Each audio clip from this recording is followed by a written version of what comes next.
Baptist until now, the kingdom of heaven suffered violence, and the violence taken by force. Awareness, you know. Wow! Boots up, lace, wall hammer, breastplate, Satan follower, vacate ducky, altar turn over, hell a shaker, Deborah spirit, Gideon sword, David fire before we touch road. This a spiritual war, put on your war code. Deliverance more, baby. Step in a the serpent neck, hurry. Step up in a serpent neck, hurry. Step up in a serpent neck, we are. Timberland, yeah, easy, yeah. When we tap out, you know. Uncle babe, we love you. We love you. Blood clot, enough man tail get pop off, you know. We love you, man. Keep it up, man. Yeah, man. What there, man?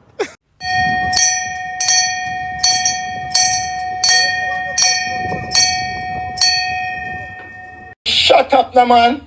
He's a fucking idiot or what? You think the system just exists without individuals or individuals without, or the system is something that is living on its own? Are the people them were involved in that rich white man them were have the business around the music industry, the film industry, the whole of them are the system. It's kind of retard you be boom down a van, but you don't know sense, man. Good afternoon. Good evening. Good night. Good morning, world. This is the Rastafari International Ambassador, JahBunny, better known as the Badass, the man from Buzzwalk, Bakawal. And today, I'm gonna doing a program incorporating my brother from the Revolutionary Radio, Gilly Priest, who have just recently finished a sentence of 45 years. Gilly Priest have written several books. One of his books is Forge How I Did 45 Years. And in a recent broadcast, former political prisoner in the United States,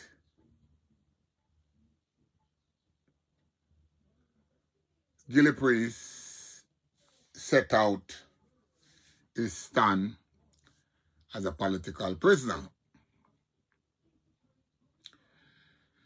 Now, Gilly Priest have clearly established that he was captured beyond for political reason, and have tried to establish his innocence for 45 years for the duration of his time. And Gilly Priest come out today, an upstanding guy. Please don't crucify me for the word guy, but sometimes we use language and words how we aim to express emphasis on certain things. So Gilly is an upstanding guy, not a man, a guy.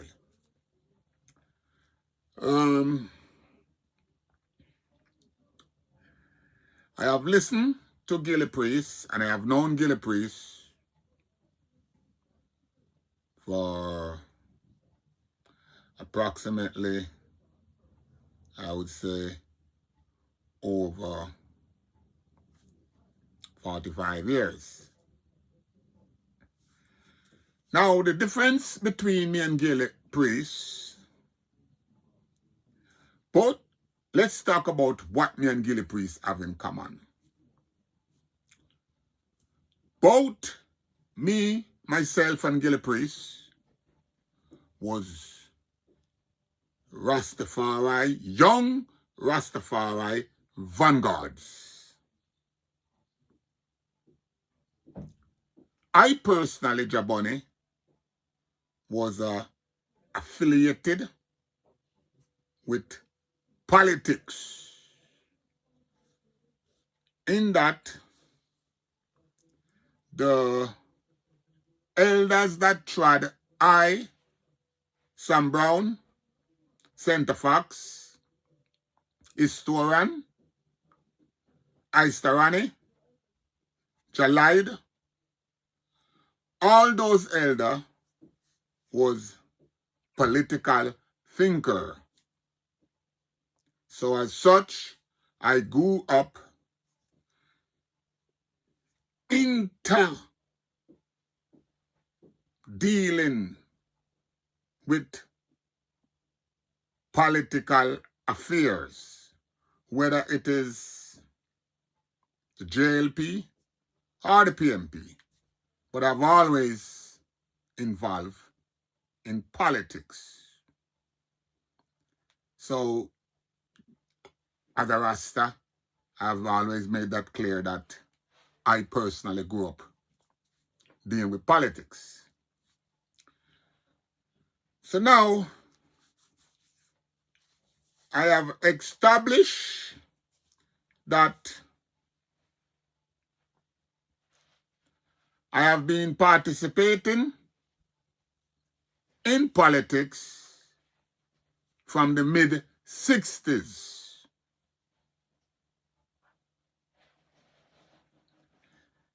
I have been involved with politics from around, safely said, around 19, from I was around 10-year-old. Various elders having me doing different things for politician. Whether it's JLP or PMP, I have done it. Now, what I am about to establish now, again, like I speak all the time, circle, respect, and honor. I want you to pay careful attention now to what I'm going to divulge. Also, on the pastor, pay attention. Now, before I commence my story, I would like to also introduce my Black American brother, Marpenze. Now, I have taken a lot of beating for Marpenze. A lot of people would want to criticize Marpenze, and some even go as far to ask me, JahBunny, look like you sell out. Why do you allow a man like Marpenze to have such a voice on your platform? So let me explain. I don't have to explain, it's my platform. But I like to keep the record straight. I personally no have nothing to sell. Nothing at all. So there's nothing for JahBunny to sell out. Because there's nothing to sell here. I'm not selling information. I'm not selling out any individual. I'm not into slave trading. So if it was about selling out, Gilly will substantiate now how our generation trod in a Babylon. So without further ado, I will make Gilly lead. My brother Gilly come tell them how the thing is set. This is Gilly Priest Revolutionary Radio, and I'm Gilly Priest.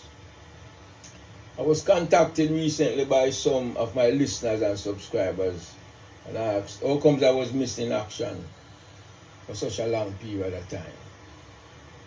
And the excuse is I was involved in a few months of Zoom program with the Bard College program. Bard College is one of the most longest established private colleges in New York State. And that Zoom program that I was involved in consisted of equipping me with re-entry programs, re-entry knowledge of how someone should navigate their way, let's say logistically, within society after being absent for such a long period of time, like myself. Well, Gilly. Now, yeah, my brother Gilly say, you have just finished a course as to how to go about rehabilitate and reintegrate with society. Salute, my brethren. Now, I, JahBunny, when I finish my 15 years, I was fly. I was taken from Attica to Buffalo and fly from Buffalo to New York, New Jersey, and put on a flight and touch in Jamaica. Now, put it this way. I got up that morning in Attica, and by 3 o'clock in the evening, I was in Jamaica. Simple. I did not get the opportunity, as my good brother is describing now. And I know over 5,000 man that was released after I. But this is the first, brethren, I'm going to make not only me know, but the world know that there's so much program available for deportee. Here it is, Gilly is telling you that after 45 years, it's only right that they would assist him to readjust. Nobody assists JahBunny. So JahBunny just drop on the rock and I was to pick it up again by himself. Now, what is good is that I always say it, I was a good father to my children. So my children was there throughout my imprisonment. And when I dropped on the rock, they were there to assist me in every capacity. Respect Sister Jackie, better known as Chuni. You know, the more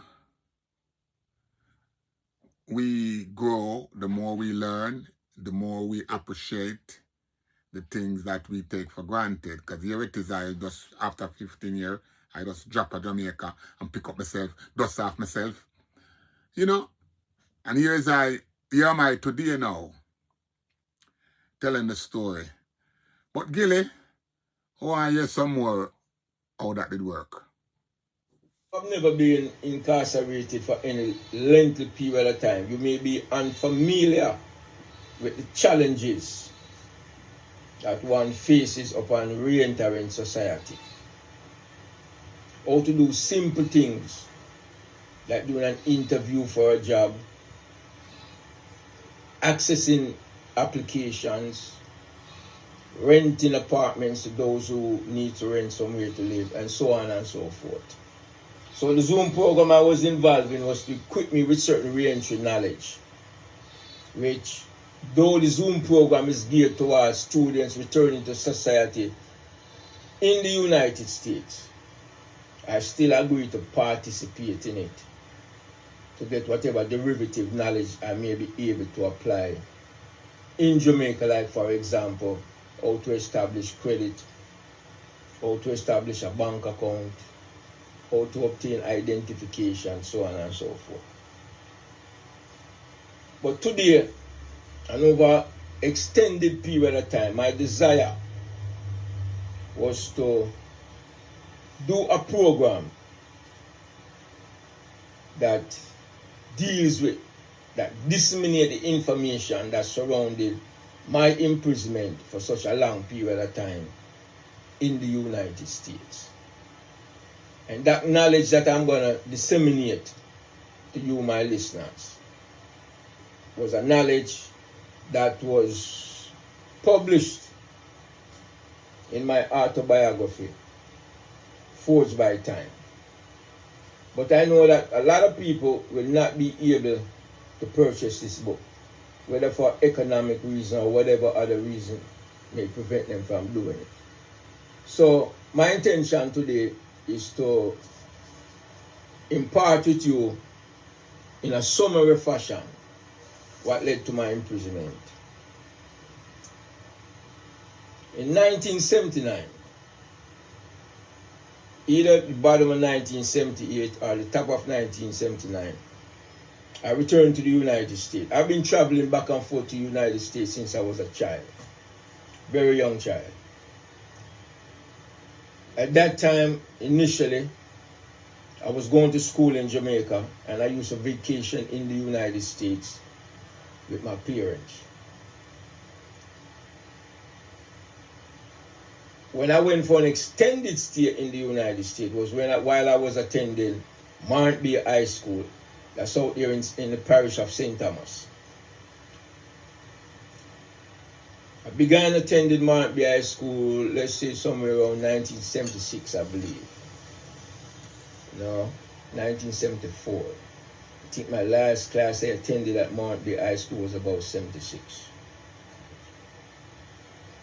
So anyway, I visited back and forth, and then sometime either late 1978 or early 1979, I went back to the United States. On a particular night, October 27, 1979, I was accosted by several New York City police officers and New York City housing police officers. At that time in New York State, you had different police departments for different government agencies. So for example, you had what was referred to as the transit police. These were police that was assigned to deal with the train, the buses, the underway, subways, and so on. You had the housing police. These were police officers that were assigned to like the projects. These are big buildings. In Jamaica, you could say housing schemes.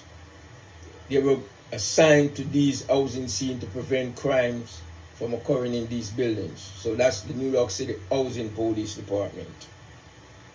The New York City Police Department are those who do the everyday work within the city. They are assigned to the city in general, the highways and the byways, patrolling, preventing crimes, things of such nature. So at around, let me say about 7 p.m. October 27, 1979. I was visiting with my mother. At that time, we were living at 13 West 121st Street in Manhattan. Just one on a little short back right next to the Marcus Garvey Park. So, exiting the apartment, I went inside my car. And at that time, 19 years old. Went inside my car. My mother came inside the car because I decided to take her to visit one of her longtime friends that she had from Jamaica, because when I went home to visit her that night, she looked really lonely. She was sitting in the house by herself. She wasn't even watching television. So I said to her, let me take you out. Let me take you to one of your friends' house, drop you off, then I will pick you up at the end of the evening. She said, okay. So we went downstairs, and I was about to turn the ignition in the car. The car immediately was surrounded by New York City police officers and New York City housing police officers. I was asked to exit the car, and upon exiting the car, I was placed up against it and searched. My first instinct was to believe that the officers were arresting me because they believed that the car was stolen. So the first utterance that came out of my mouth was, this is not a stolen vehicle.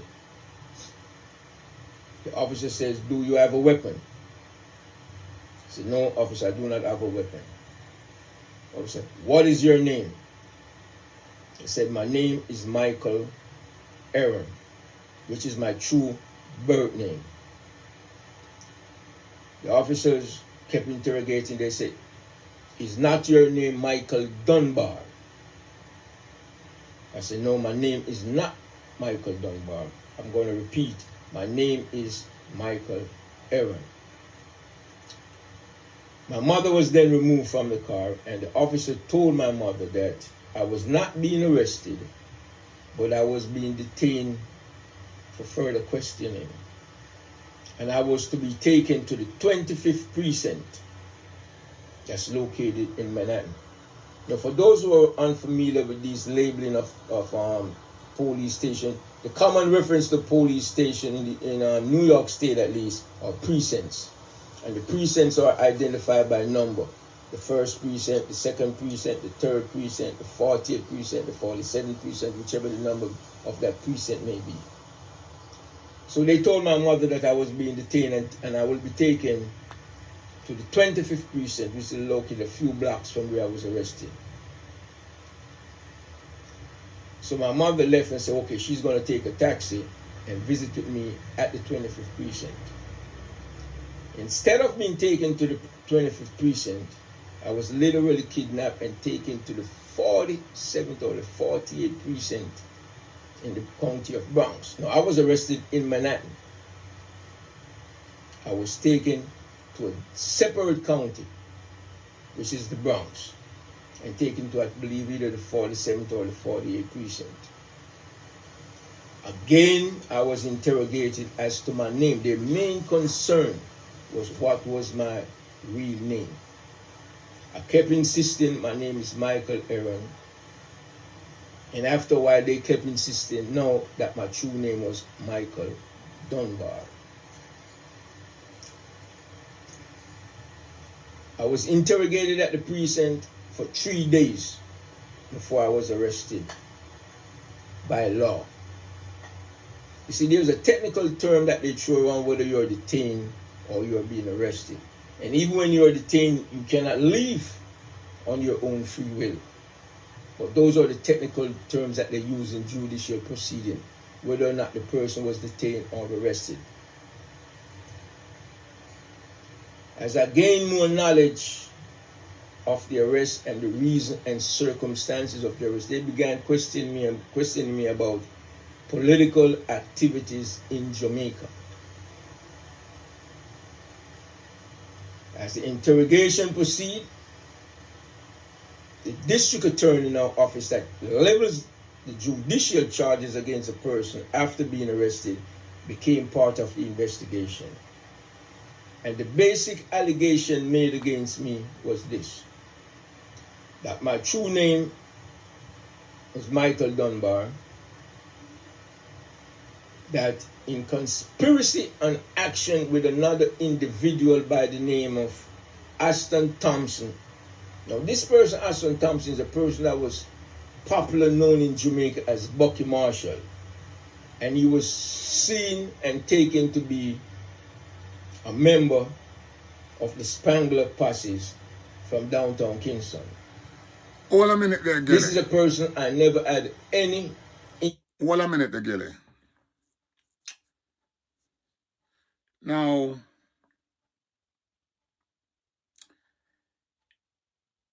things finally come to bump.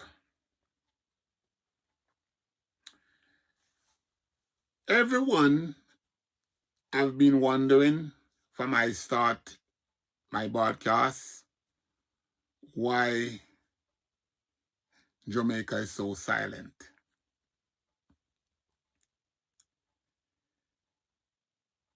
And the way I deliver my chronicle,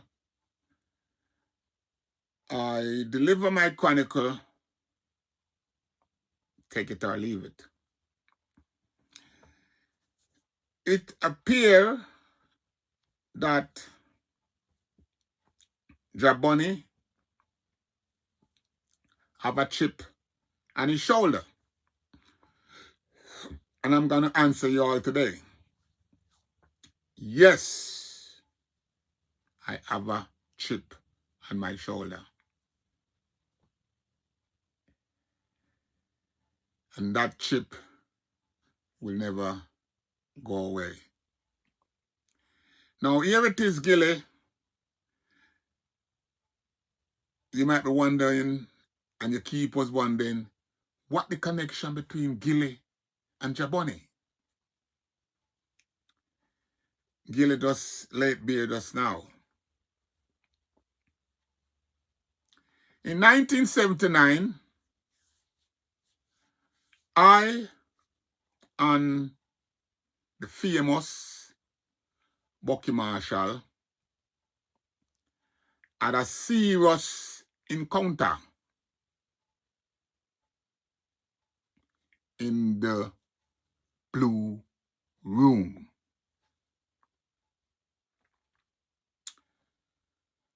Gilly just mentioned again, Gilly stated clearly that Bucky Marshall is from the Spangler posse. And I, JahBunny, also is known as a Spang 1.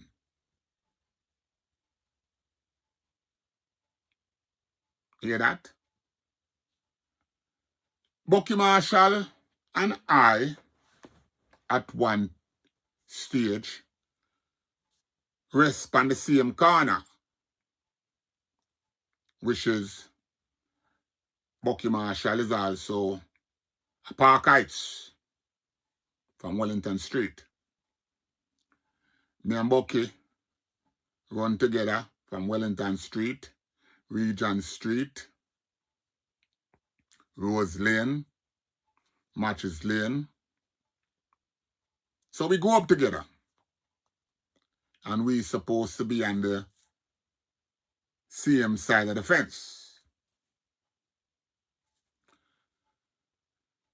In previous broadcasts, I established that 1978 peace encounter, I, JahBunny, was one of the main shooter,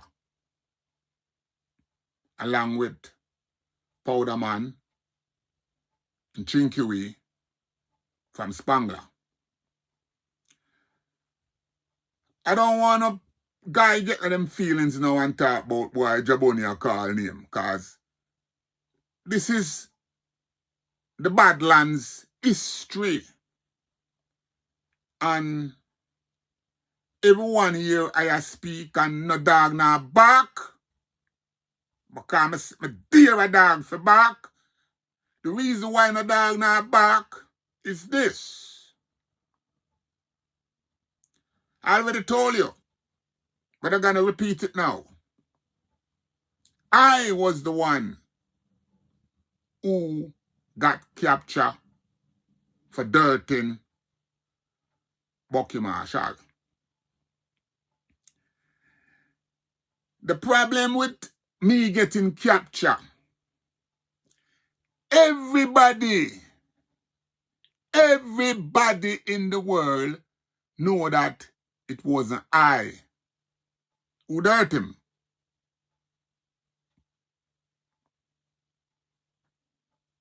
Do you understand now why I got the chip on my shoulder? That I did 15 years innocent.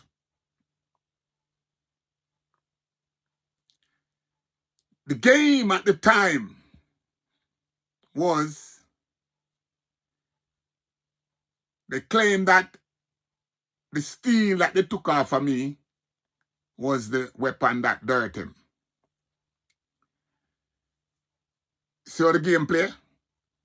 So this is they making up their game that the steel, they mold me with the steel. But in those times, there's no way that a piece of iron with that hot and you hold on to it like it's a souvenir. The problem with the Chronicle now, everybody still waiting to hear out of my mouth how that went down. And you're still waiting in vain. So that's why the city silent. Because every gang knew that JahBunny is a stand-up guy. Everyone know that. Rima know that. Spangler know that. Garden know that. Rockfort know that. Firehouse know that. Everyone in the Badlands know that one thing with JahBunny. The man they solid as a rock. Original, not talk. So I'm not here crying innocent. That's the difference between me and Gilly. I'm not here crying innocent. Because if you know who badass is, you know it's a badass a frontline, knockis and clappis. Yeah. Me take my pride out of that. Yeah. But regardless of the fact that me's a top knockis, me did went to prison. Not one time, not two times, not three times. Every time I go to prison, always for something that somebody else done. Likewise, other people go to prison for what I have done. So I'm not here crying that I was innocent. But I want Gilly come back and tell you how the game play back in those days. Interaction with in my entire life. However, the story is, according to the prosecutor and the police officer, that this person, Michael Dunbar, who they're trying to say I was, acting in concert with Aston Bucky Marshall Thompson, were involved in the selling of marijuana in the United States, that the proceedings obtained from the marijuana were used to purchase weapons, and that these weapons were then shipped to Jamaica and turned over to the People's National Party, the PNP, in order to fight the 1980 general election. Let me preface this by saying I was never ever involved in any violent political activities in Jamaica. At no time in my life. No violent political activities whatsoever. The allegation further developed like this. 2 individuals who were involved in bringing the weapons to Jamaica somehow misappropriated the weapons, and that an individual by the name of Winston Sparling. Winston Sparling was at that time the Member of Parliament representing Kingston 12 region, and that this Member of Parliament gave orders for the killing of the 2 individuals that misappropriated the weapons. It was further alleged that these 2 individuals were killed by Michael Dunbar and Ashton Bucky Marshall Thompson. These are so-called facts and circumstances I had no knowledge of at that time, other than the allegation being made by the prosecutorial office.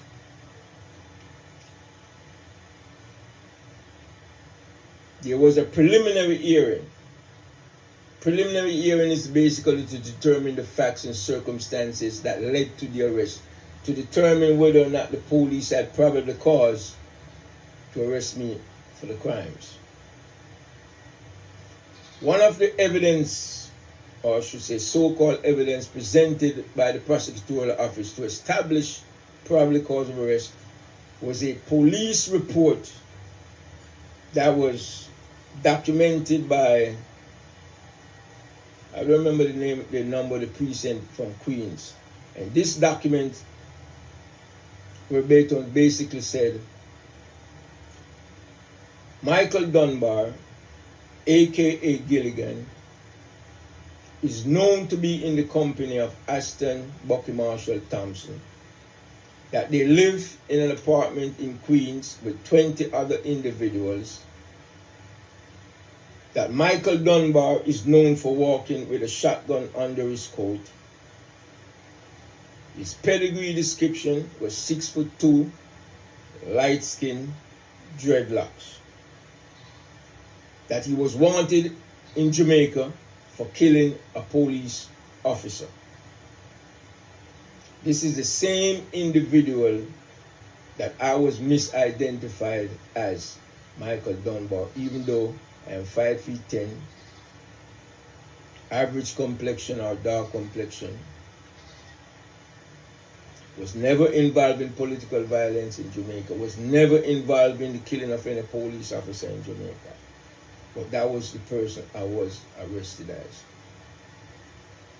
Later on, after the judge found that there was probable cause to arrest me, just based on that wild statement that was found in the police report, I was taken to trial.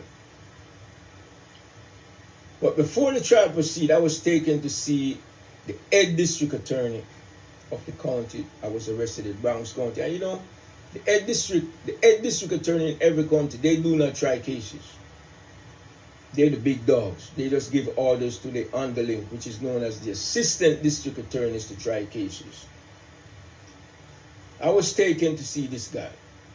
Shocking to me. Usually they don't take prisoners to see the head prosecutor for a county.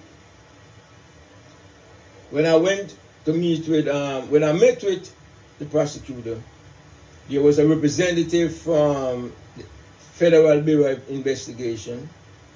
There was an individual, at that time New York City Police had a division that they referred to as the Jamaican desk. You see, coming up in the mid-70s, late 60s, mid-70s, the New York City police officers were not familiar with Jamaicans, or how to deal with Jamaicans. So what they did was they established a special unit, and they used to contractually bring in auxiliary police Hold up a from minute Jamaica. A lot of the fame. Gilly, hold up a minute there, because I have spoken about that several times. I've spoken about it that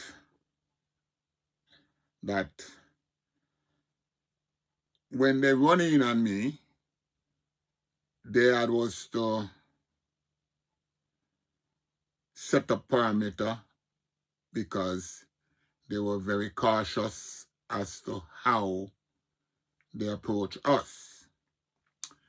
And my good brother, Marpenze, have, in one of my previous podcasts, make a statement to the effect that all of what happened by us in the state was sanctioned by the U.S. government, whether we know it or not. But I'm gonna bring in Marpenze now to tell us how the average Black American feel about us. So now go for Marpenze now. Come in, Marpenze, and come tell us how you feel about us. And you are not speaking for yourself, you're speaking for a segment of the Black American society. Good afternoon or good night. I come onto this platform sometime really upset, really upset. Because it's, it perplexes me that somehow certain Black people live in this world. Certain Black people live in this world. Certain Black people live in this world where their version of Blackness is fine. Their version of all-encompassing Black people, their version of everybody can just be like me and everything is fine.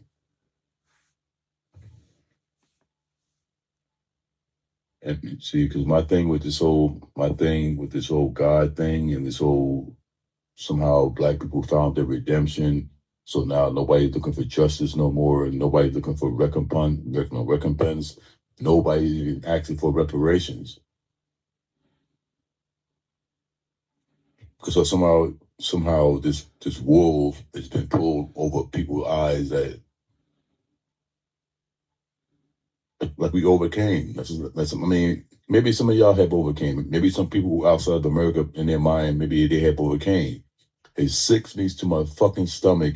You know what I'm saying? And there's some things like, I swear to God, sometimes I want to pick up a fucking gun and just, I got children here. When I seen that fucking white cop shoot this Black lady in her face and then speak about it before he do it and say he gonna do it, shoot this fucking lady in her face. This is a George Floyd moment. It don't have to be the whole world participating into it. You don't need no other white people to join this to say that something is wrong with these fucking people. Something is wrong with these people. And I'm sick and fucking tired of motherfucking people from these fucking Caribbean islands and these fucking religion people trying to turn something into something that it ain't. Trying to make something what it's not. You people don't have the real reality of what white people are. No, Jamaicans don't. South Africans know. Black Americans know. Other Africans know. Jamaica don't know. Jamaicans does not know who white people are. Because that's clear as day. You people are fucking conducting yourselves and mingling with fucking white tourists. Y'all fucking with white tourists.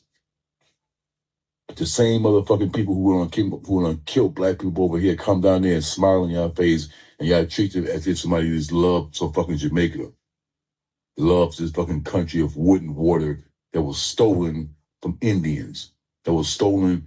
Excuse my language, because I'm not gonna need to play that cracker shit, because crackers think everybody out, everybody who ain't white is an Indian in their mind, that's what they did.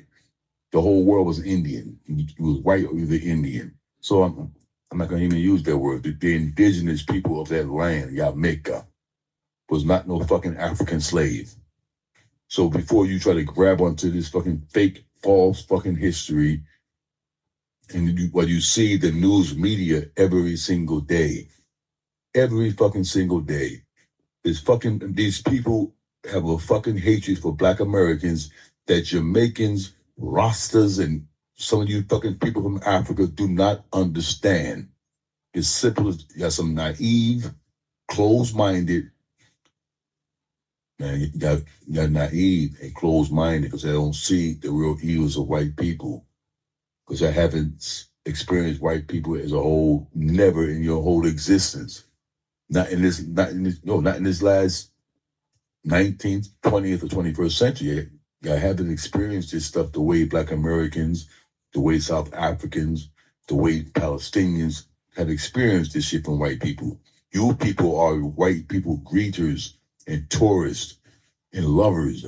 That's what you people are. That's what you people are. Ain't no Palestinian trying to tell no fucking white people to be me so we can get along and love each other. Ain't nobody doing this shit. Nobody's doing this shit. Y'all just happen to be black in this time. Because I swear, if there was no Black America country, if there was no such thing called America, and there was no black people in this country called America, what the fuck would Jamaicans be doing? What the fuck would Jamaicans be doing?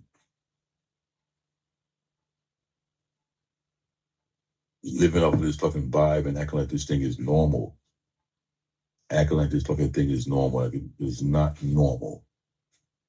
Celebrating a fucking dead guy who died 50 fucking years ago and want to play this game like this person from Ethiopia actually ever did anything for black people. And they can't say one damn thing that he done for black people. Repeating the speech and interpreting what a speech said for your own interpretation is not.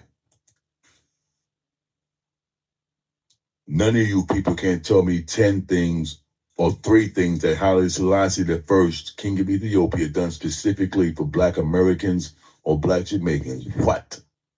He gave Black Jamaicans a church. You actually, some people could actually believe that Selassie did more for us than we did for him. We came to Selassie aid. Selassie never came to our aid. A black pilot from America taught Ethiopians how to fly fighter jets and how to fight and fly planes and how to use the planes against Mussolini. After the war, we had no help from no fucking African. We had no help from no Ethiopian. We had no help from no king. And it's 2024. I showed the video of a fucking white guy coming with this fucking title of a cop, blowing a fucking black woman's brains out, shooting her in the fucking face after she called the cops for him. This shit, man, like I said, I want to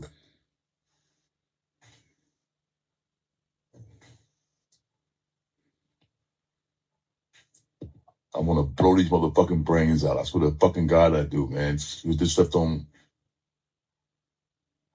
Man.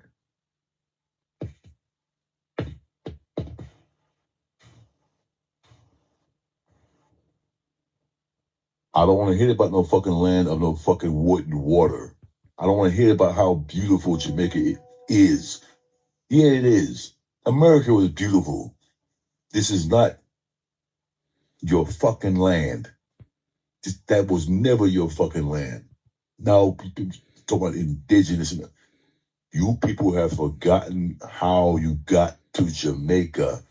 You have forgotten how you got to Jamaica. The same way you praise Jamaica is the same way Christopher Columbus, Bartholomew de las Casas, Ponce de Leon. These are the same way they praise these islands. The islands, these places you went to, it's like heaven, and it's the land of wood and water. And now you, as black people, are repeating this shit. What good experience did black people have in the Caribbean? What good experience did you have there? Nah, man, you people don't understand black hurt, don't understand black pain, because you are too busy trying to find the fucking good in fucking white people and always looking for the fucking bad in black people. You constantly, it don't even have to be looked for. I mean, you would rather see the wrong and the badness in a black American before you acknowledge the fucking evilness of fucking white people. You got a fucking guy who's a leader of your fucking country who's a child of a fucking pedophile. Wop, wop, wop, wop, wop. Man. You have a person who's running your country right now who's a fucking child of a fucking pedophile. Norval Marley was a fucking pedophile. That's what I'm saying. This is where this shit get real deep at. Because when you look at these Caribbean islands, when you look at these Latino islands, them Latino people, these children are the children of the ones who were conquered. So when you all these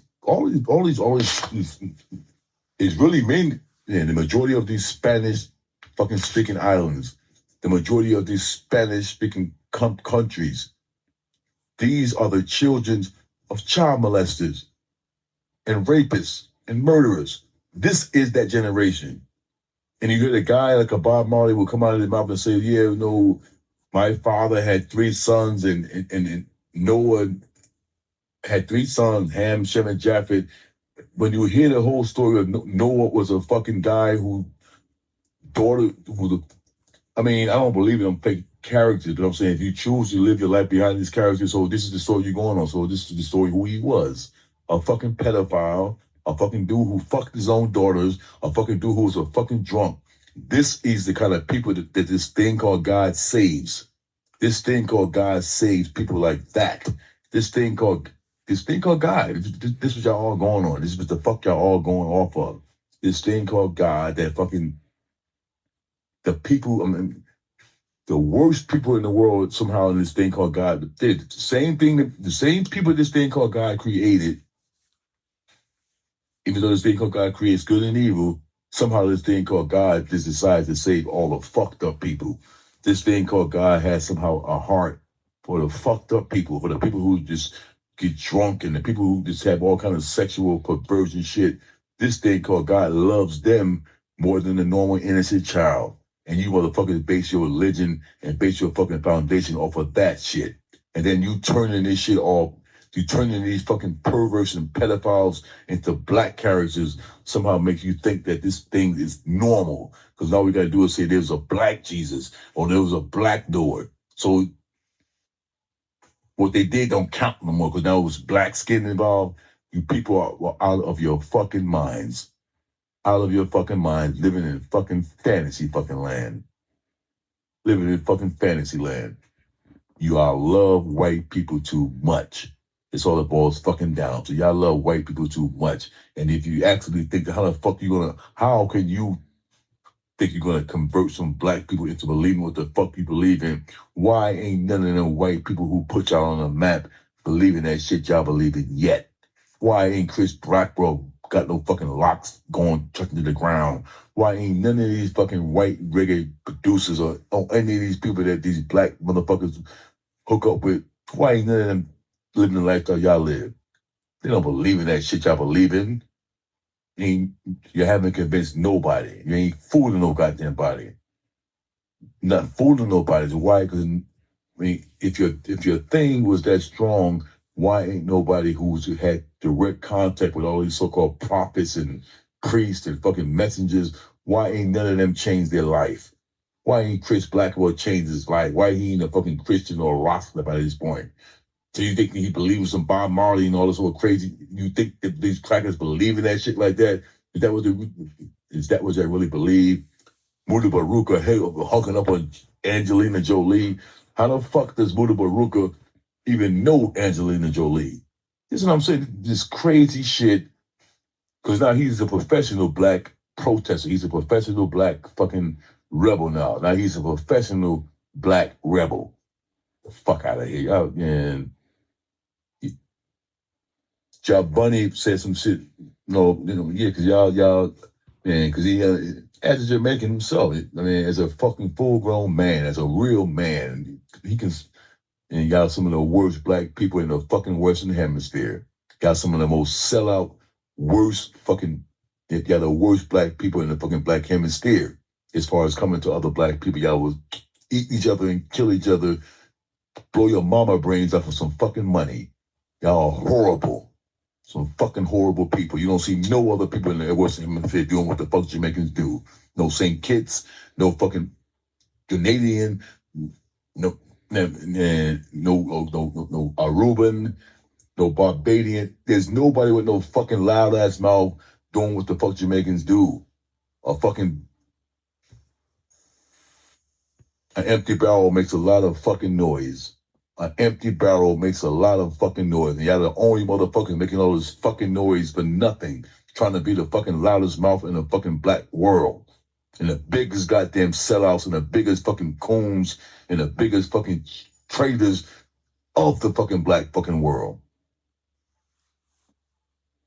That's what I'm saying. If there was no black Americans in this fucking Western Hemisphere, what the fuck would Jamaicans be?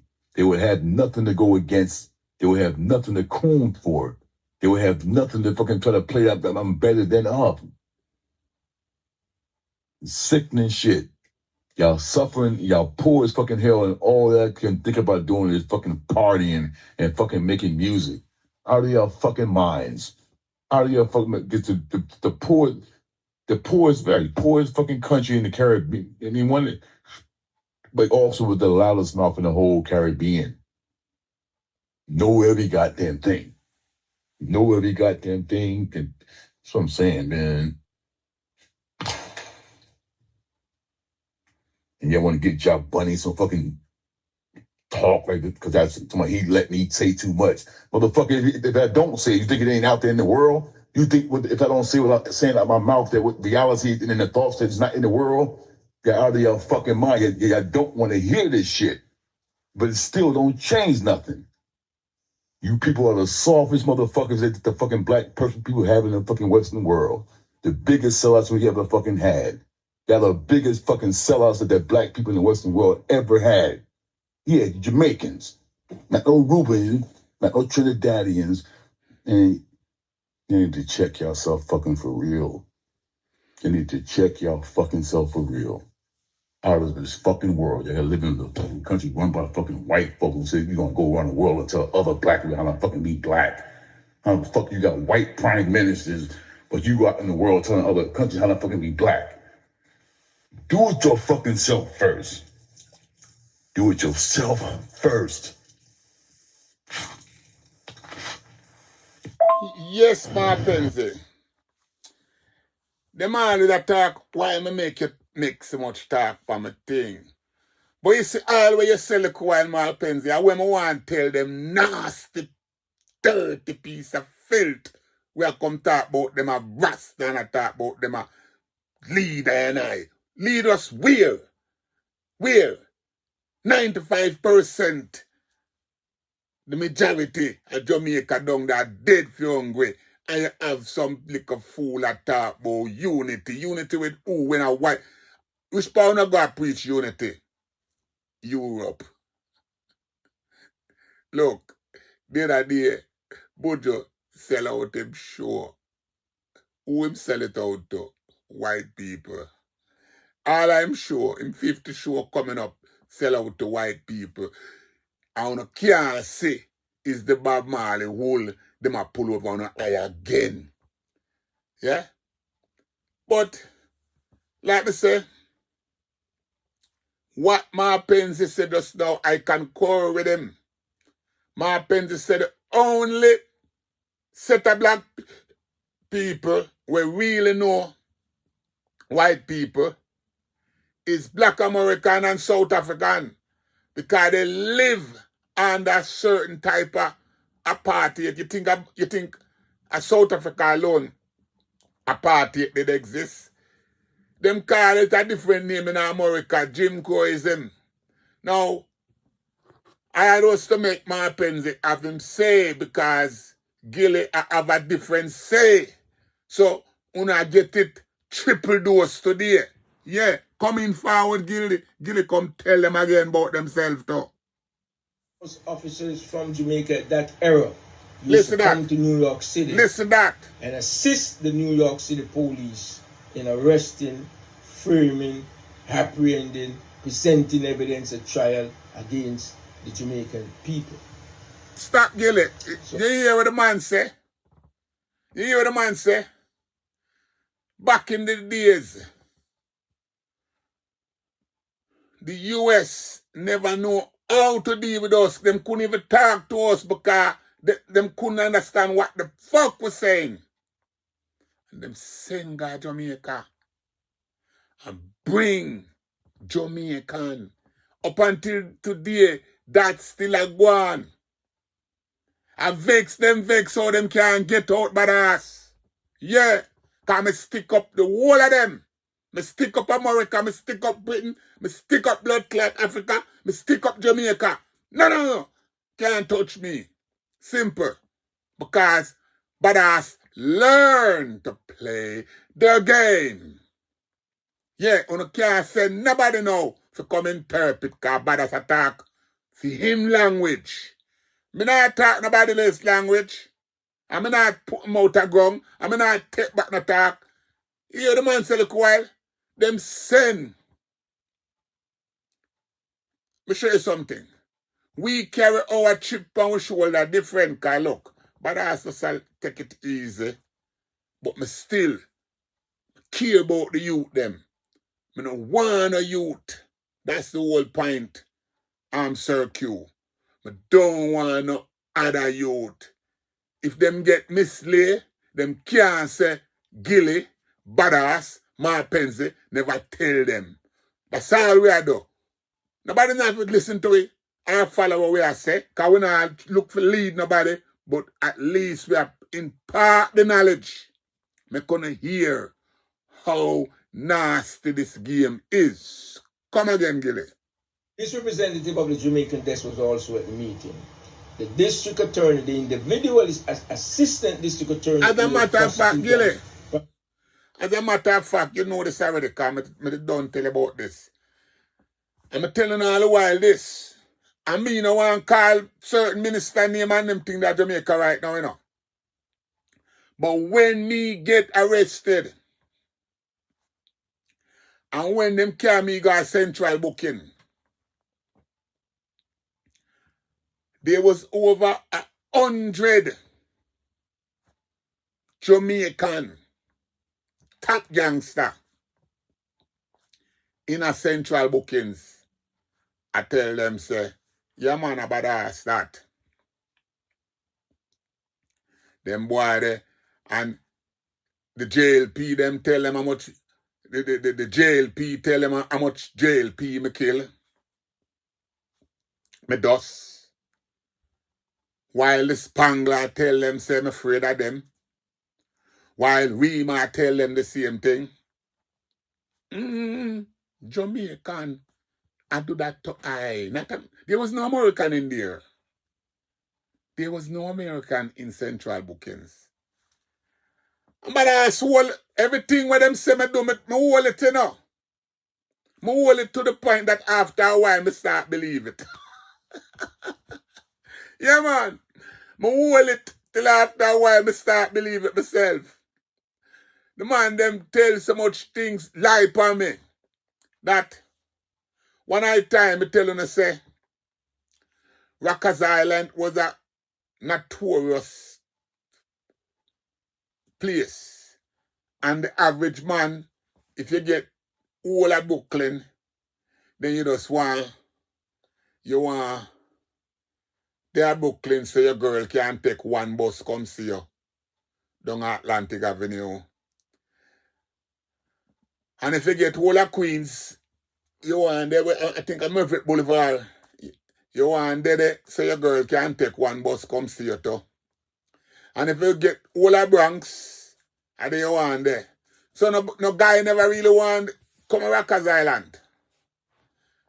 And the whole of the top gangster them from in Jamaica, the man them devise a scheme where when them get arrested, them tell the government say them and badass at war. Can you believe that? Just because a guy no want come to Rockers Island. So one night time, come like me, I run Rockers Island. Because nobody else now come to Rockers Island. And the same set of man them, where they refuse to come to Rockers Island, when them come to Attica, a same treatment. When them come, you know much man get transferred out of prison just to tell them, say, them afraid about us. So that's why you see the place silence now. Because them never know a man like me would have live it out. But Gilly put in more time and Gilly have more say because Gilly are getting depths. By the way, me talk, Gilly have him book for sure as evidence. Guess what? I have my trial transcript with all the top dons them in it. We testify against I innocently. We lie upon I innocently. You know, I think I will give my transcript to my grandson so he can at some day publish it so the world can see that his grandfather was a proper hero. Yeah, because I know me a hero in the Badlands. Because I hold my weight, you know. Never cry yet. Never cry and try to say I know me and give up anybody. So, some people now, when they hear my chronicle, I don't want to talk about but son of Rasta, but son of the ambassador, but son of this.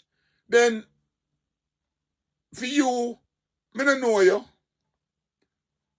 I'm tired for telling you, say, and we build this movement right there in Jamaica. And we know why we did build it. And when we have built it, we never see no.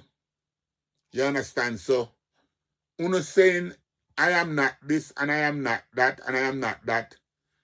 It's free speech. So I don't need to respond to no guy, because no guy don't know why. And you can't mother you up. Anyway, Gilly, come tell them, let me hear them go say about your story now. My case was also there. My so-called attorney was also there. And in a nutshell, this was the conversation. He said, Mr. Aaron, we are going to charge you with the murder of the 2 individuals who were allegedly killed for misappropriating weapons after the weapons were taken to Jamaica. However, in addition with trying a case, if you are convicted, which you will be convicted, you will be sentenced to 50 years to life. And if there was at that time a death sentence in New York State, we would have sought the death penalty for you. But I tell you what, Mr. Aaron, this is the language of the head district attorney. I tell you what, Mr. Aaron, if you cooperate with us, you could go home today. You could go home today. All you have to do is initial a statement that's basically said that the allegation being made is true, which is that myself and Aston Bucky Marshall Thompson were working in collusion with the People's National Party under the direction of the housing minister at that time, Winton Spalding, to ship weapons to Jamaica, that the weapons got misappropriated, And that's why these two individuals were killed. If you can initial a statement like that, you go home right now. Because to be honest with you, and this is the words of the district attorney, his name was Mario Merola. We are not after you. We need to do something about the violent political situation in Jamaica. And that was a euphemism in dealing with what they actually was trying to find a way was to attack the People's National Party in Jamaica for being involved in a legal transaction in the United States. So all I had to do was make a false statement because in all actuality I had no knowledge of these allegations. I make those false allegations, initial that paper, and I would have walked out of prison. At that time I wasn't in prison, I was in jail. So let's say 2-3 months after I was arrested. So I let them know, no, I can't do that. I have no knowledge of those allegations. How could you be asking me to make allegations of something I have no knowledge of? They said, okay, if you want to play ball the hard way, we're going to play the hard way because we know you are Michael Dunbar. I was subsequently taken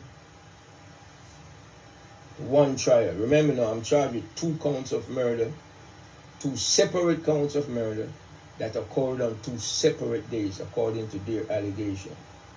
Now at that time in New York State, if you had multiple murders, in order to save resources, they would join all the various cases together and try them at one trial. My situation, they did not do that. They took me to the first trial, brought in false witnesses against me. Even people who claim, one individual who claimed he knew me as Michael Dunbar. When I was found guilty in that, I was sentenced to 25 years to life. Yeah? 25 years to life at the age of 19 years old. Then they brought me back to the district attorney office another day and said, you can now tell that we're not playing any games with you. You have dug your way into a hole for 25 years. Now you could save yourself another 25 years. Cooperate and sign this paper, make this allegation against the People's National Party in Jamaica. But sad to say you're going to have to do that 25 years because you did not take the deal when the deal was offered. But I'm going to interject something and say something at this point before I continue. As a young child growing up in Jamaica, I had this disposition, and I believe I had this disposition from birth. The more you squeeze me, is the more stubborn I get. Yeah. The more you squeeze me, or the more you think you're squeezing me, is the more stubborn I get. So when they brought me back to the second meeting with the district attorney, and he said, listen, you already have 25 to life. Now you know we are serious. Are you going to sign these papers and implicate the Jamaican government? The only words I uttered was, yeah, well, I have no knowledge of what you are speaking. Let's begin the second trial. They brought in more false witnesses, more false evidence. At that time, they had assigned me a court-appointed attorney. These were attorneys that if a person is indigent, if a person cannot pay for their own attorney, the state gives you an attorney. Usually, these attorneys works with the prosecutor to help you get convicted. So I came up with some funds and I hired a lawyer by the name of Iman Dexter from out of the county of Brooklyn. And the very first day when he showed up to represent me in court, the head district attorney, Mario Morola, came in the courtroom and summoned the lawyer into the judge's chamber. So the head district attorney, the lawyer that I just hired, and the judge were all in the judge's chamber. for about 20 minutes. And when he came out, the lawyer, Iman Dexter, said to me, Mr. Aaron, what are you involved in? I said, what do you mean by that?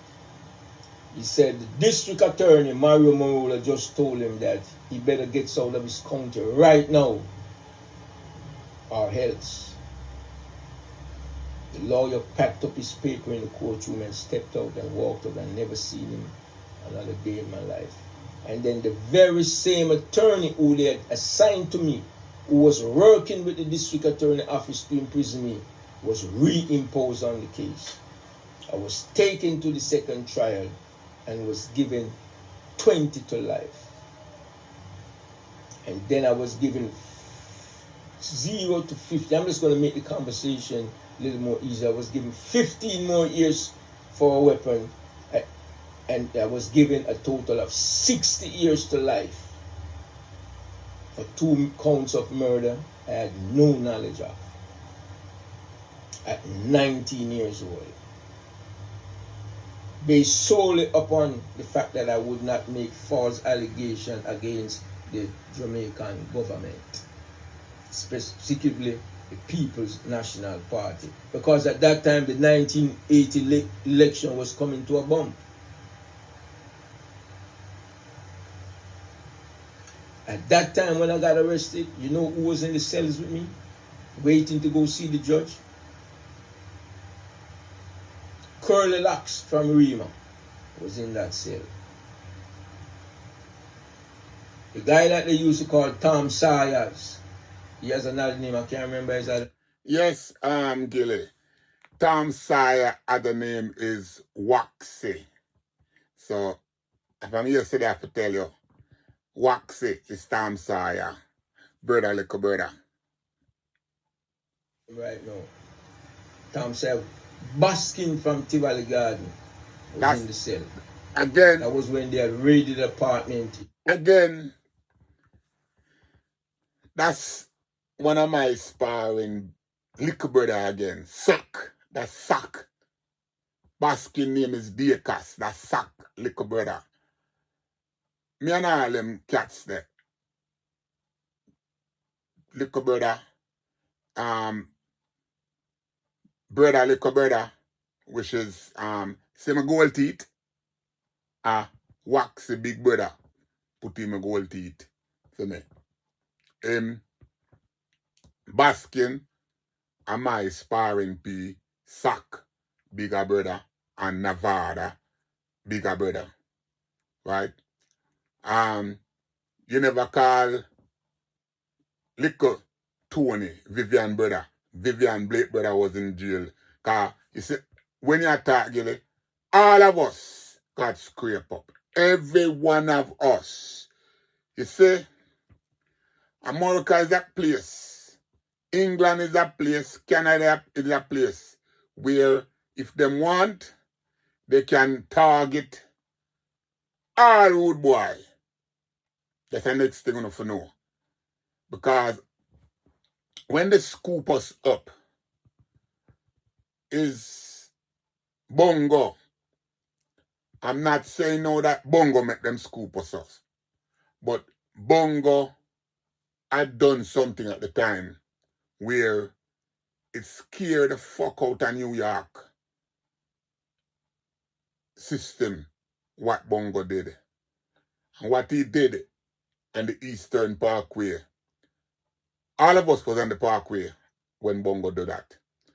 And the next, by Wednesday that week, every one of us, sharpshooter, was on Rockers Island. Every one of us, name it. These people have ways and means to pick up every sharpshooter if them want. Simple. Because they did that then, and what they did, as you rightfully say, every one of us that them pick up was fully armed. And what they did, they give, it's a JLP, it's a political move when they did that, because election was coming up. So what they did, they took all, they hold on to all the PNP affiliated men's by giving us, they give me $1 million bill.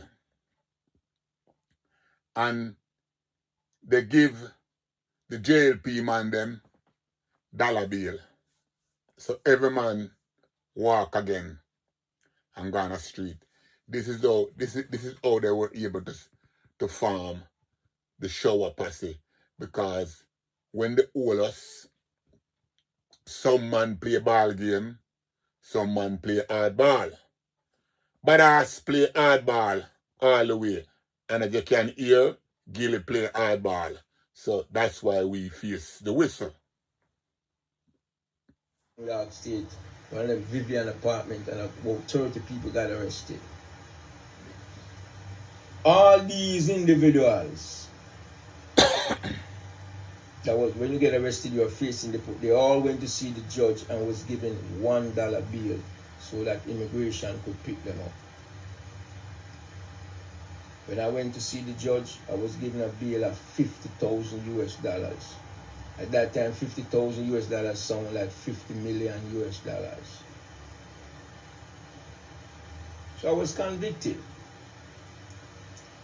Kind of sat like a lamb, not knowing the language of the court. Because when you get in the judicial system in any country, they speak a different language, using Latin terms, judicial terms. These are not everyday terms that you hear on the streets in any country.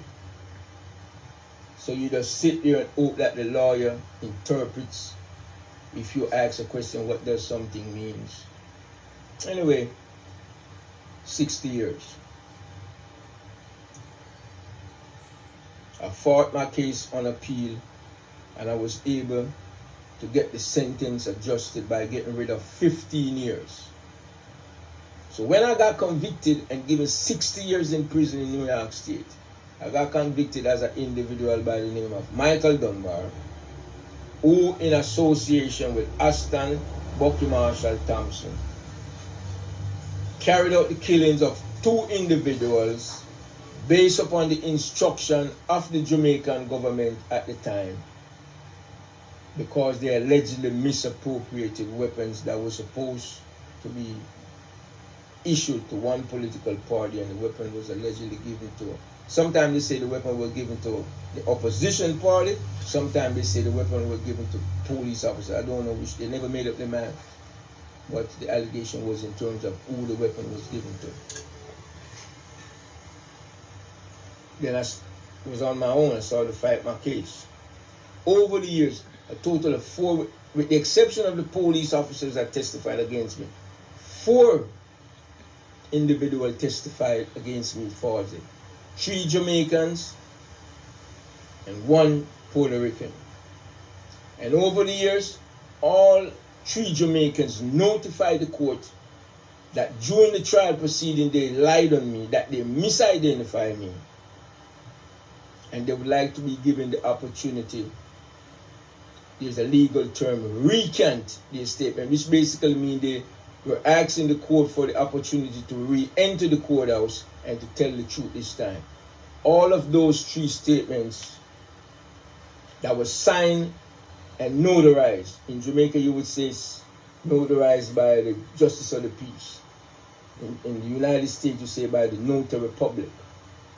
All 3 of those documents are exhibit in this book right here.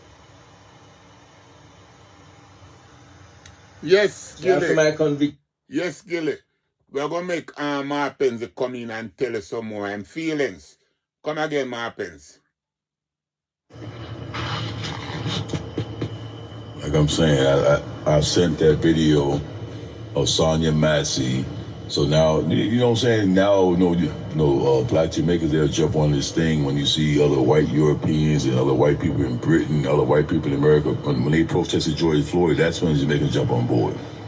Or white people say that's wrong. Oh, it's wrong now because white folks say that's wrong. Now it's wrong. It's fucking, yeah. So This is what I'm saying. This is where we are distant at. This is where, yeah, because y'all live in fantasy land. The majority of black people don't live in fantasy land. The majority of black people don't live in fantasy land. Y'all keeping up some of that same shit that's been done. The whole, like, 70% of the fucking children in Jamaica don't know who the fuck their father is. In 2024, this is not through force. This is not through force fuckery, enforced fucking. This ain't through motherfucking. You know what I'm saying? That's where these words come from. Because I know that Jamaica was a breaking island, so everything. So Let me say it. this is not just coming from that. Let me say it for you, Marpenze.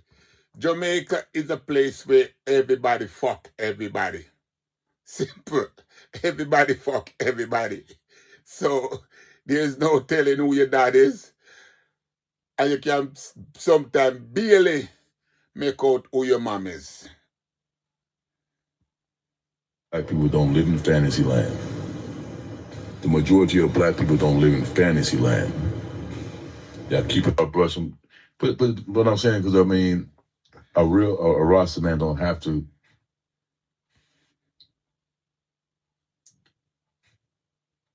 I don't need no justification from me. I'm saying the people who hold on to this stuff, who got this whole thing twisted the fuck up to turn this thing about a black man freedom and a black man free mind and a black man natural mind, somehow this automatically involves other people. I don't understand that. You know, when I'm saying that there's some black Jamaicans, some Rasta Jamaicans who see, yeah, I'm a black man. I'm in my own world. I'm not talking to them. And they know I ain't talking to them. That's why you don't see them responding with no voicemail and none of this stuff I say, because they know. I mean,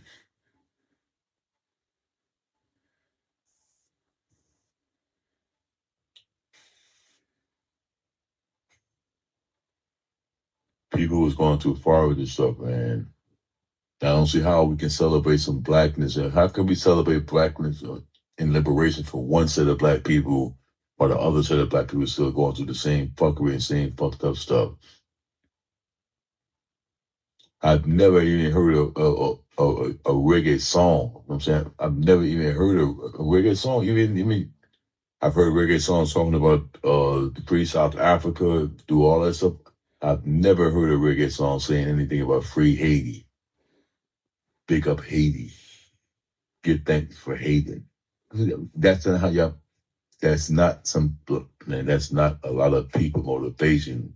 A lot of people motivation is on the same old damn thing of showing white people that somehow we are the saviors of other black people. So while doing that, it's like they want white people to believe that if we saving these black people, we must be the real black people. Yeah, the biggest fucking coons that they are. The biggest fucking coons that there are. Because you don't have no guy like I showed in that video.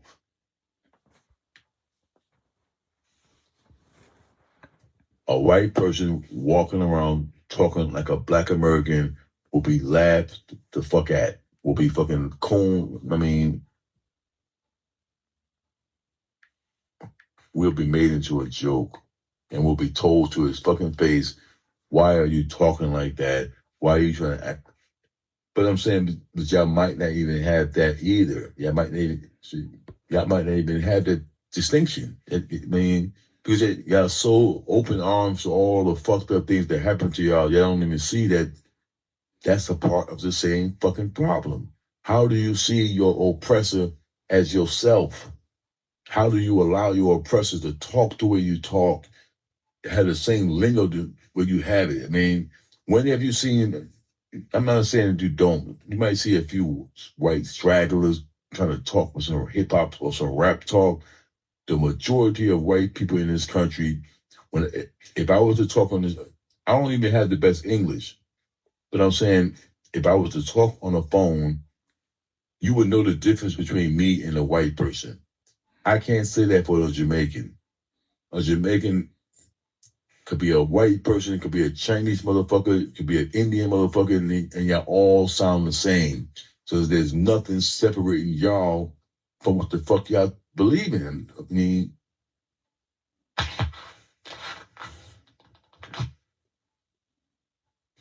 because it's too long. It's been too long gone right now. It's been too long gone for these last 400 years. I'm saying in these last 400 years, black people in this Western diaspora, in this Western hemisphere, y'all know who's been moving this needle. You know who has been moving the needle towards justice, towards freedom, towards reparations, towards black Americans. That's it. That's it. They never encompassing the whole damn world to join somebody else's struggle. Yeah, you can relate to our struggle. I don't need you to be me to understand what's going on, okay? I don't need no fucking white person or no Chinese person or no anybody. I don't need none of them people to try to become me, to try to see what's really happening in the world, because you can never be me. You can grow your hair or the fuck you want to. You can not eat meat. You can stop doing this. There's no pathway. There's no book. There's no lifestyle that can teach any other fucking person to be black who ain't black already. So this is the main thing. There's nothing that you can do that can teach another person how to fucking be black. And if you understand that, some of the shit y'all do wouldn't even make no fucking sense. Some of the stuff y'all do, you will see that don't make no sense. You cannot teach another fucking race how to be another race. They were born who the fuck they are. Stop trying to turn these people into you. And then because you look like other black people, you think they be all supposed to accept that bullshit like that. This is where the fuck y'all wrong at. This is where the cooning and the fucking sellout and the traitor shit come in at. Black Americans are not Jamaicans. We don't see the world the way you see the world. We're not living in no fucking world based on no fucking music. Them cops wasn't playing no fucking music when they came into their house and shot that black woman in her face. And I showed the video of that. There was nobody playing no fucking music. They wasn't playing no rap. They wasn't playing no R&B. And they wasn't playing no fucking reggae. This is where y'all lost at. This is where the fuck y'all lost at. Just fucking and shaking and dancing and music and think everything just goes away. It doesn't go away. That's what I'm saying. Like I said before, if there wasn't no black Americans here, y'all wouldn't have had no outlet. So now y'all can skip all that, say fuck with all the oppression. I'm gonna come to America right, and be something different. But I'm saying, like I said, if it wasn't no avenue for you here, y'all would be totally different people. Y'all would be a whole humbled people. Black Americans make y'all into what the fuck y'all are. Y'all only reacting to what the fuck that we do. And y'all out, all trying to outshine us. And y'all don't even see that we got our shine from slavery. So how you trying to compete with the fucking people who went to slavery to try to make like you, so you was a better slave? Who the fuck says that? Who says that I was a better slave than this nigga? Because that's how y'all sound right now. This is how Jamaican sound. This is how your axes are. Your axes are saying that basically, no, look, white people, I was a better slave than them. We deserve this stuff yeah. Y'all come to our country, because they got people like Soul Flow on this channel. He's a fucking guy who come from Jamaica, come to our country, join our military. My father fought for Vietnam. My father fought in Vietnam. I ain't know. This is what Jamaicans don't understand. A black American has never been a fucking immigrant. This is part of this. No, a black American has never been an immigrant. Jamaicans are immigrants. Africans are immigrants. Latino people are immigrants. A black American has never been an immigrant in America. That's the part that Jamaicans don't see. That's the part that Haitians don't see. That's the part that fucking Europeans, that's the part that all these other people of this so-called brown coalition, that's the part that y'all don't see. Black Americans were never fucking immigrants here. You were. You were the fucking immigrants. Y'all don't seem to get that part. Y'all don't seem to get that part. Y'all never will understand us. So I'm saying, so now, and it's forcing the tribalism thing when it shouldn't be no tribalism thing. But y'all forcing this shit this way, forcing this stuff this way. Because there ain't no, black Americans love every black. Black Americans love the whole fucking black diaspora. You people who break it down into fucking tribalism, because y'all don't open your fucking eyes past and see past white people. That's your fucking problem. And I'm get it through your mind. Haitians, all of you, get it through your mind. A black American ain't never been no fucking immigrant in this fucking country. You have. You were the fucking immigrant here. So that's when you understand and you know that we share the same skin color. You're not one of us. As simple as that. You're not one of us. I'm not an immigrant. I'm an FBA. I'm a foundational black American. I'm an ADOS. I'm an African descendant of slavery. What the fuck are y'all? Y'all are not one of us. Build your own fucking country up by any means necessary. The same fucking guns we have here is the same guns you have where the fuck you live at. It's up to y'all to take a stance and do what the fuck I'm sick of y'all motherfuckers living up for us. It ain't just you. It ain't just black people. It's the Latinos. It's fucking Ukrainians. It's fucking Jews. It's every motherfucking body in this fucking country right now who lives off of black people. I'm sick and tired of other black people who look like me joining into this shit and then trying to look down on somebody else. A black American has never been no fucking immigrant in America. A Jamaican has. A Haitian has. A fucking like a Mexican has. Okay, a black American ain't never been no immigrant here. We have never been a fucking immigrant here. We've been here before most of these motherfucking people who y'all come here and make mixed baby with. We've been here longer than them too. We've been here longer than, we've been in the Western Hemisphere longer than Sidney Breakspear. We've been in the Western Hemisphere longer than Chris Blackwell. We've been, so, yeah, I have shit really fucked up. I got shit really fucked up. And I mean, we sick of this shit. I'm only saying that I don't know Kendrick Lamar. I don't know Kendrick Lamar. I don't know these. I don't know him. He don't know me. But y'all not like us. They not like us. Simple as that. They not like us. They not like us. You can't make this shit up. And it's not your goddamn timing.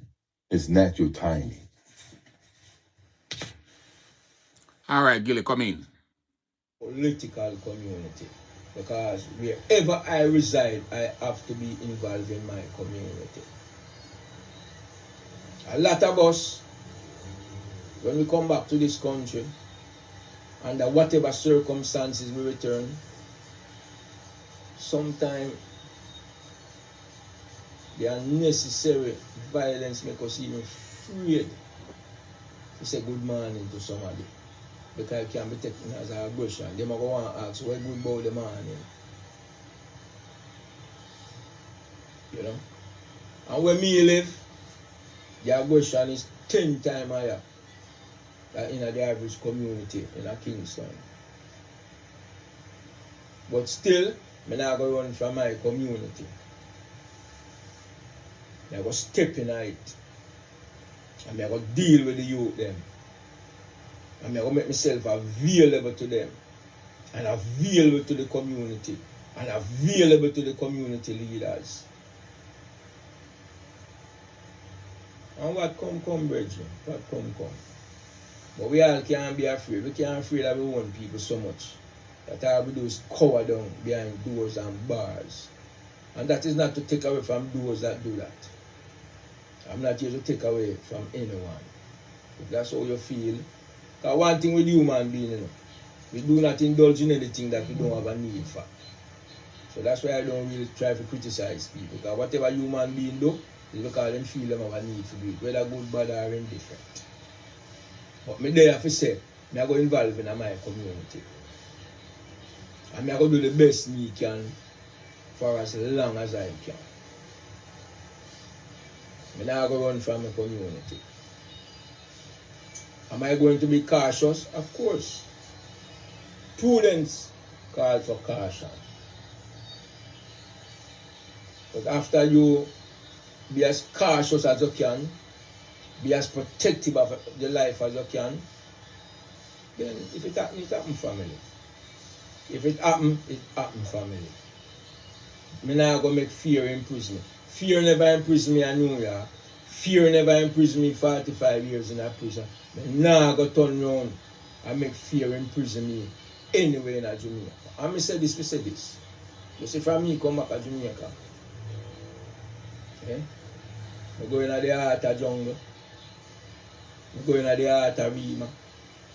I go in the heart of garden. I go in the heart of Painland. I go in the heart of Toil. I now make fear prevent me from going nowhere in Jamaica. Not carelessly. But fear now will prevent me from going. And when me go in them zone, take my word for family. Me meet with the good, the bad, and the indifferent to the extreme. Just think on what me just said to you.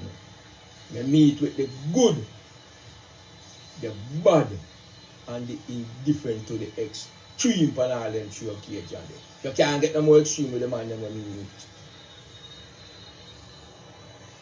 And you know why me able to do that? You see the 45 years when I stand in prison in America, most of them I meet, and if I don't meet them, I meet them family. And if I don't meet them, I meet them family, they meet my name. Because you hardly can go anywhere in Jamaica where a man never hear my name, Gillie Priest, and can reference it back to the prison system in New York and how me treat them youth when them come through. And this is another braggadocious utterance come from me. I conduct myself in the system a way where my respect up the family. When I say everybody they love me.